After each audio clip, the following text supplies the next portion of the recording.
আসসালামু আলাইকুম রহমতুল্লাহ। সম্মানিত দর্শক, আল্লাহর এই দুনিয়ায় যে যেখান থেকে আজকের এই ভিডিওটি দেখতেছেন সবাইকে জানাই আন্তরিক শুভেচ্ছা এবং আজকের এই ভিডিওতে সবাইকে স্বাগতম। তো আজকের ভিডিওটির বিষয় হচ্ছে 2024 শিক্ষাবর্ষের ষান্মাসিক সামষ্টিক মূল্যায়ন কার্যক্রম পরিচালনার জন্য শিক্ষা প্রতিষ্ঠানসমূহের জন্য সাধারণ নির্দেশনা। তো এই বিষয়টা হচ্ছে আমাদের মূল। তো এখানে কি বলা হয়েছে আমরা বিস্তারিত জেনে নিই। ওকে, আচ্ছা। তারপর এখানে 1 নম্বর বলছে যে জাতীয় শিক্ষাক্রম 2022-এর আলোকে আগামী 3/7/2024 থেকে 30/7/2024 পর্যন্ত 2024 শিক্ষাবর্ষের জন্য ষষ্ঠ থেকে নবম ষান্মাসিক সামষ্টিক মূল্যায়ন অনুষ্ঠিত হতে যাচ্ছে। মূল্যায়ন কার্যক্রম পরিচালনার সময়সূচি এবং বিষয়ভিত্তিক সর্বশেষ কোনো অভিজ্ঞতা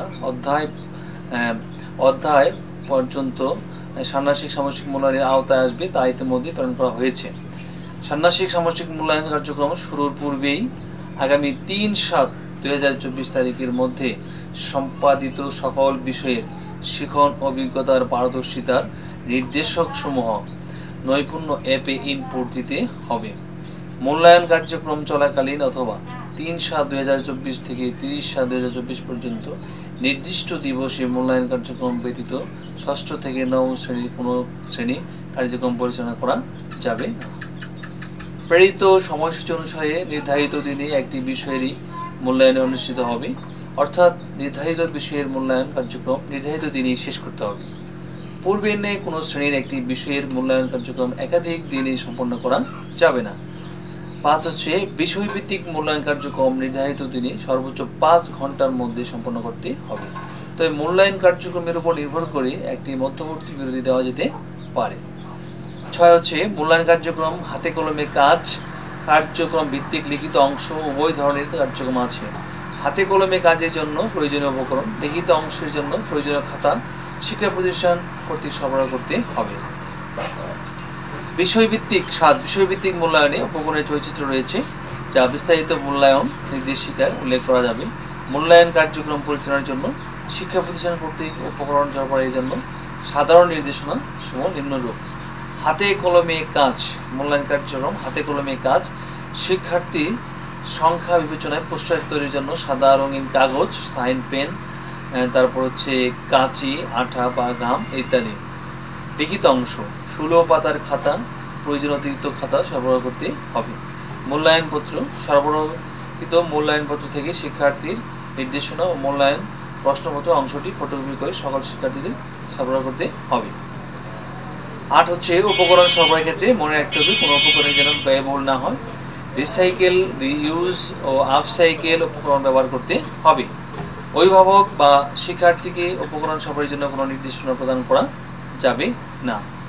10 মূল্যায়ন কার্যক্রম পরিচালনার জন্য শিক্ষার্থীদের অভিভাবকদের নিকট থেকে সীমিত পরিমাণে মূল্যায়ন কার্যক্রম পরিচালনা ফি নেওয়া যেতে পারে। 11 মূল্যায়ন কার্যক্রম পরিচালনার জন্য মূল্যায়ন নির্দেশনা মূল্যায়ন কার্যক্রম শুরুর পূর্বের দিন নৈপুণ্য অ্যাপের প্রতিষ্ঠান ড্যাশবোর্ড এবং সংশ্লিষ্ট অধিদপ্তরের ওয়েবসাইটে পাওয়া যাবে। তারপর বিষয়ভিত্তিক মূল্যায়ন নির্দেশনা মূল্যায়ন কার্যক্রমের সময়সূচি অনুসারে নির্ধারিত দিনের পূর্বের দিন পাওয়া যাবে। 12 মূল্যায়ন নির্দেশনায় শিক্ষকের জন্য করণীয়, শিক্ষার্থীর জন্য করণীয়, মূল্যায়নপত্র, শিক্ষকের জন্য পর্যবেক্ষণ চেকলিস্ট এবং মূল্যায়ন কার্যক্রম পরিচালনার জন্য বিষয়ভিত্তিক উপকরণের বিবরণ থাকবে।